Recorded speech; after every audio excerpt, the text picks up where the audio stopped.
Did you know that exactly 200 angels broke the most sacred law in heaven's history? These weren't just any angels. They were the Watchers, heaven's elite guard, handpicked by God himself to observe humanity. But something went terribly wrong when they looked down at Earth and saw human women. What happened next would create the Nephilim giants, trigger the Great Flood, and change the course of human history forever. The names of these 200 rebels are written in the Book of Enoch, and their story is so disturbing that most churches refuse to teach it. Stay with me because what these angels did will shock you to your core. You'll discover how a single moment of forbidden desire led to cosmic catastrophe, why God had to destroy the world with water, and how this ancient rebellion still affects us today. But first, if you're ready to uncover the hidden truths that have been buried for thousands of years, hit that subscribe button and ring the notification bell. We're about to dive deep into forbidden knowledge. Picture this: the dawn of creation, when Earth was young and humanity had just begun to multiply across the land. In the heavenly realms above, God assembled a special group of angels, not ordinary messengers, but elite beings known as the Watchers. These weren't your typical angels singing hymns around God's throne.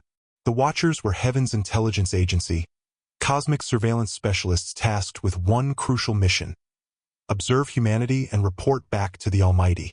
Imagine the most disciplined, powerful beings you can think of. The Watchers stood 7 feet tall. Their skin radiated with celestial light, and their eyes held the wisdom of eternity. They were incorruptible, or so everyone believed. The Book of Enoch describes these beings in detail. They possessed supernatural knowledge of astronomy, meteorology, and the secrets of creation. They watched civilizations rise and fall, observed human nature in all its complexity, and maintained perfect loyalty to their Creator. For centuries, maybe millennia, they performed their duties flawlessly. They witnessed Adam and Eve's fall from grace, watched Cain murder Abel, and observed as humanity spread across the earth. Through it all, they remained detached observers, untouched by earthly desires. But here's where the story takes a dark turn. The same qualities that made them perfect observers, their deep perception, their ability to see beauty and meaning in creation, would become their downfall. As they watched humanity evolve, something began stirring in their immortal hearts. The daughters of men were becoming more beautiful, more alluring, more fascinating. And that fascination would soon become an obsession that would shake both heaven and earth. There was a specific moment when everything went wrong. Picture the scene: Mount Hermon, a majestic peak that touches the clouds, where heaven seemed closest to earth. It was here that 200 of God's most trusted angels gathered for what would become the most catastrophic meeting in cosmic history. Their leader was Samyaza, whose name means he who sees, ironically perfect for a watcher who had seen too much. Standing before his fellow angels, Samyaza spoke words that would echo through eternity. "Come, let us choose wives from among the daughters of men and beget children." But these weren't just words of temptation. Samyaza was smart enough to know the magnitude of what he was proposing. He looked around at his 199 companions and said something chilling. "I fear you will not agree to do this deed, and I alone shall pay the penalty of a great sin." Think about that for a moment. Even as they planned their rebellion, they knew it was wrong. They understood the consequences, but desire had clouded their judgment so completely that they were willing to risk everything. The other angels didn't just agree, they swore an oath. Each one bound himself with mutual curses, ensuring that none could back out once they began their descent to earth. They took turns stating their commitment, sealing their fate with words that couldn't be taken back. Among these rebels were angels with names that still send chills down the spine of those who study ancient texts. Baraqijal, who taught humans the signs of the earth. Armaros, who taught the resolving of enchantments. Baraqijal, who taught astrology. Kokabel, who taught the constellations. Each angel had unique knowledge, and each would soon share secrets with humanity that were never meant to be revealed. But why did they do it? What could possibly drive perfect beings to rebellion? The answer lies in a fundamental misunderstanding of love itself. When 200 angels descended from heaven to earth, it wasn't a gentle arrival.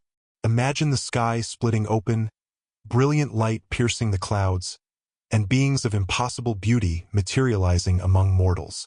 The human women they encountered had never seen anything like them. These weren't just attractive men. They were otherworldly beings whose very presence commanded worship. Their skin glowed with inner light, their voices carried the harmony of heaven, and their eyes held depths of knowledge that no human could fathom. But here's what makes this story so tragic. The angels weren't just attracted to physical beauty. They were drawn to something deeper, the innocence, the mortality, the raw humanity that they had observed but never experienced. The women, for their part, were completely overwhelmed. How do you say no to a being who literally glows with divine light? How do you resist someone who can show you the secrets of the universe? The Book of Enoch describes what happened next in detail that's both beautiful and horrifying. These weren't casual relationships. They were intense, passionate unions between immortal beings and mortal women. The angels didn't just take wives. They began teaching forbidden knowledge. Samyaza taught enchantments and root cuttings. Armaros taught the resolving of enchantments. Baraqijal taught astrology. Kokabel taught the constellations and their movements. Think about what this means. Suddenly, humans had access to cosmic knowledge they weren't ready for. They learned about weapons of war, cosmetics and jewelry, the art of making mirrors, and spells and enchantments. But the most shocking revelation was yet to come. Within months, the human wives began to conceive. But these weren't normal pregnancies. The children growing within them were something entirely new, hybrids between the divine and mortal realms. The Nephilim were about to be born. When the first Nephilim child was born, the midwives must have been terrified. This wasn't a normal baby. It was massive, unnaturally strong, and growing at an alarming rate. The word Nephilim literally means the fallen ones, or those who cause others to fall. These weren't just big people. They were giants in every sense of the word. Ancient texts describe them as being anywhere from 15 to 30 feet tall, with strength that could move mountains. But their size wasn't the most frightening thing about them. The Nephilim inherited their father's supernatural knowledge and their mother's human emotions and desires. Imagine beings with the power of gods but the passions and appetites of men, magnified 100-fold. They consumed enormous amounts of food. When the livestock and crops couldn't satisfy their hunger, they turned to more disturbing sources of nutrition. Some ancient texts suggest they even turned to cannibalism, consuming humans when other food sources were exhausted. The Nephilim weren't content to simply exist. They began to dominate human society, setting themselves up as rulers and gods. They used their supernatural knowledge to build great cities and monuments, some of which archaeologists are still discovering today. Think about the megalithic structures around the world that we still can't explain: Stonehenge, the pyramids, the massive stones of Baalbek in Lebanon. Could these be remnants of Nephilim civilization? But their influence went beyond architecture. The Nephilim taught humans advanced metallurgy, creating weapons of war that shouldn't have existed for thousands of years. They introduced concepts of organized warfare, turning human conflicts into devastating battles. Violence spread across the earth like a plague. The Nephilim's appetites were insatiable for food, for power, for dominance. They saw humans not as equals but as resources to be consumed or subjects to be ruled. And in heaven, God watched it all with growing anger. The situation on earth had become intolerable. God's perfect creation was being corrupted by the very beings he had entrusted to watch over it. The time for divine intervention had come. First, God sent his archangels Michael, Gabriel, Raphael, and Uriel to investigate the situation. What they found shocked even these mighty beings. The earth was filled with violence, corruption had spread everywhere, and the Nephilim giants were terrorizing humanity. The Book of Enoch records God's exact words: "Go, bind Samyaza and his associates who have united themselves with women, so as to have defiled themselves with them in all their uncleanness." But the punishment wasn't just for the leaders. All 200 rebel angels were to be bound in darkness until the day of judgment. Some were chained in valleys beneath the earth, others in spiritual prisons that exist between dimensions. The most chilling part? These angels are still imprisoned there, waiting for their final judgment. But what about their giant children? God's solution was both merciful and terrifying. A worldwide flood that would cleanse the earth of corruption while preserving a remnant of pure humanity through Noah and his family. Imagine being one of the Nephilim as the waters began to rise. These beings who had terrorized humanity for generations, who had thought themselves invincible, suddenly faced something they couldn't fight or intimidate, the very elements of creation turning against them. The flood wasn't just water. It was divine judgment washing away the contamination that threatened to destroy God's plan for humanity. But here's something most people don't realize. The story doesn't end with the flood.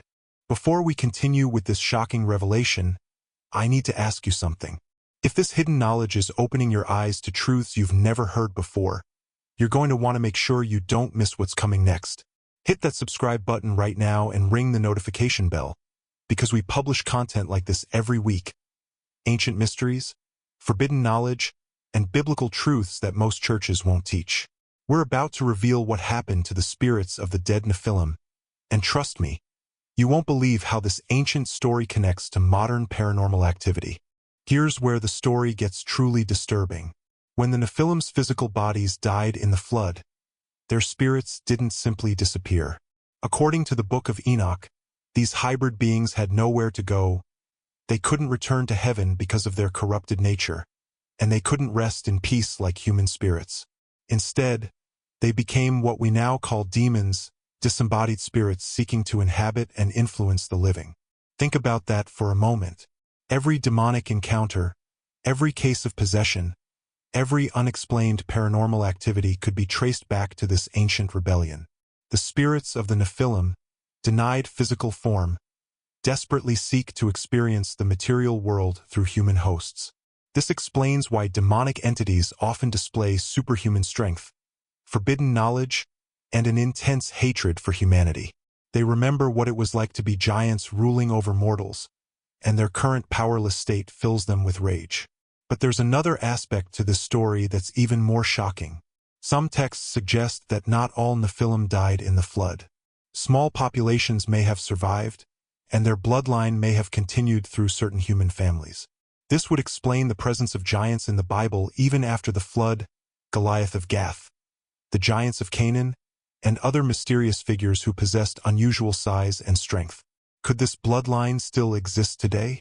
Are there people walking among us who carry the genetic legacy of the Watchers' rebellion? The implications are staggering.